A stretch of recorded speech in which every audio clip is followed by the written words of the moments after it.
Welcome back to our series of draft scoping plan climate huddles. Today, Katie, Jeremy, and I discuss electricity generation, which is the second in our 7-part series tackling what has become called the Moby Dick of climate action. If you missed last week's talk on buildings, as Abby said, the slides and a recording of the presentation are available on the links on the slides. Next slide. I'm going to buzz through the intro slides pretty quickly. We presented them fully last week, and you have also a link to them. Just be aware that the Climate Act ultimately requires us to be generating all our electricity from renewables by 2040, and that New York State be at zero net CO2 production by 2050. Next slide. We're almost 3 years into the timeline of the draft scoping plan, and the Climate Action Council has mostly finished its work. The scoping plan has been released as a single 330-page document, which the public has until June 10th to comment on. That's a new date since last week, June 10th. Those comments will be incorporated into the final scoping plan, which will be delivered to the legislature and the governor's office by the end of this year. Next slide. This slide shows New York's 6 polluting sectors and the amount each contributes to New York's greenhouse gas problem. Today, we're focusing on electrical power generation. Next slide. It's true that only 13% of the state's greenhouse gas emissions come from electricity generation, but that's only half the story. You can't decarbonize the building, transportation, and industrial sectors without getting our electric grid to 100% renewable first. That's why the power generation sector has to get to goal 10 years before the other sectors. Upstate, we're starting in good shape. 90% of our electricity is zero emission, thanks to nuclear and hydropower. Statewide, though, only 26% of electricity comes from renewables, with 29% coming from nuclear and 43% from fossil fuel. That's because downstate still gets more than 3/4 of its electricity from natural gas. Next slide. The Climate Act goals for electricity generation are straightforward. We have to be at 70% renewable electricity by 2030 and 100% renewable by 2040. Generating the renewable energy is only part of it, though. We have to overcome some power grid hurdles.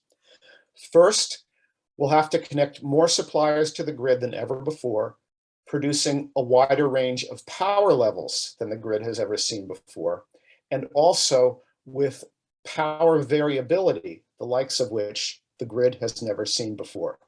That's going to require a huge increase in grid flexibility.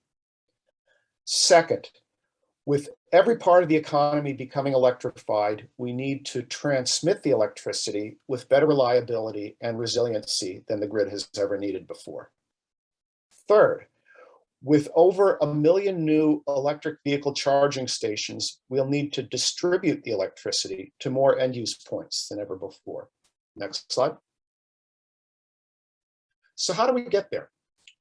Well, the scoping plan suggests coordinated gradual shutdowns of gas-fired power plants across the state, zeroing out in 2040 based on location and emissions profiles. While we do it, we need to first maintain reliability, second, add on developing renewable resources, and third, minimize losses of jobs and tax base. The plan also suggests that we consider market mechanisms like the Regional Greenhouse Gas Initiative to force closure of the most polluting generating facilities. The scoping plan credits RGGI, which is a utility sector cap and trade program, with getting rid of New York's coal-fired power plants. Next slide. We need to speed up development of large-scale renewables. Even before the scoping plan became law, NYSERDA committed to procuring about 2,500 gigawatt hours yearly, beginning in 2021, to get us to 70% renewable by 2030. The state also just signed a deal with Hydro-Quebec to import hydropower for New York City. It's going to deliver 10,400 gigawatt hours per year for 25 years. Getting New Yorkers to accept renewable power sited in their communities has been a major problem for wind and solar statewide. we're going to need a massive educational effort. The scoping plan advises getting local governments involved in planning with comprehensive mapping tools that let them choose the best siting of renewable energy projects. It also promotes community choice aggregation with solar opt-out, as well as community solar. I personally like agrivoltaics, which means using farmland for both solar and farming. I read about a great example which lets sheep graze between the solar panels. Kind of cool. I also like a method not in the scoping plan, locating solar panels on highway rights of way. The only real competition for that land is the deer. Next slide. As the economy electrifies, the grid will have to accept increasing supplies of variable electricity, like community solar projects, even as it adapts to increasing loads and shifting demand patterns. This means dramatically improving grid flexibility. We'll also need to update transmission and distribution, focusing on upgrades that would eliminate gas-fired power plants the fastest, eliminate bottlenecks, slowing electricity transmission between source and end user. Right now, there are a couple of major bottlenecks between upstate and downstate. Use a computerized control system to make the grid flexible enough. It has to be hack resistant. And finally, we need to find a substitute for a chemical called SF6, currently used as a transmission insulator. It's over 17,000 times more potent than CO2. So even trivial leaks matter. Next slide. With increasing electrification, peak demand is going to shift from summer cooling to winter heating, when solar is least effective. For this, we need long-term storage. The scoping plan suggests we may also have to use green hydrogen and or renewable gas, natural gas. This is a false solution we'll talk about later. Next slide. So let's talk a little bit about hydrogen and nuclear. Gray hydrogen is mostly what we use now. It's stripped from methane by a very CO2 intensive process. A recent scam promoted by fossil fuel interests is blue hydrogen. It's still stripped from methane or some other biological substrate, but the carbon is supposedly captured and sequestered underground. In practice, the process is only about 50% efficient at best. It's still pretty dirty. Green hydrogen is made from electrolysis of water. It's clean, but because it's so energy intensive, it really has no role in heating buildings. The scoping plan mentions the false solution that mixed with renewable natural gas, it might be useful in wintertime. Nuclear energy, though zero emission, is problematic for obvious reasons. The scoping plan proposes no changes for now and reevaluate in 2029. If we get rid of nuclear, we need to have a renewable alternative ready. Germany is an instructive example. When they decommissioned their nuclear reactors, they had to replace them with natural gas, and their CO2 emissions went up. And I'm not even talking about Ukraine and Russian gas independence. Next slide. Disadvantaged communities will benefit from getting polluting power plants, especially peaker plants, out of their neighborhoods. Ownership of distributed energy resources like community, parking lot, or rooftop solar will also be good. There can be good jobs in the green economy as long as they provide good training opportunities and living wages. But using renewable natural gas to make up for reduced wintertime solar is not acceptable.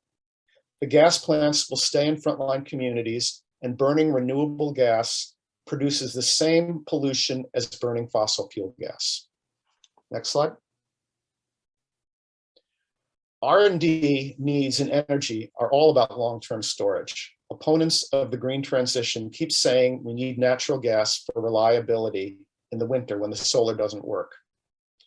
It's a problem, but we can overcome it with good energy storage. This has to be the focus of future research, although we should also look into novel zero emissions electricity sources. And researching computerized control of the grid to flatten demand curves would definitely help. Next and last slide. These would be our best choices for comment on the energy sector. Loudly support NYSERDA's recurrent renewable energy procurement targets. Support education and other ways to ease opposition to siting of renewable energy. I'm giving a shout out again to giving local governments more control with siting tools and using otherwise unsuitable areas like highway rights of way and maybe brownfields for solar farms.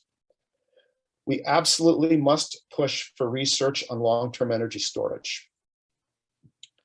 I personally like my colleague Jeremy's advocacy for a simple form of storage, using excess electricity to pump water uphill and let it flow downhill through a generator in times of excess need.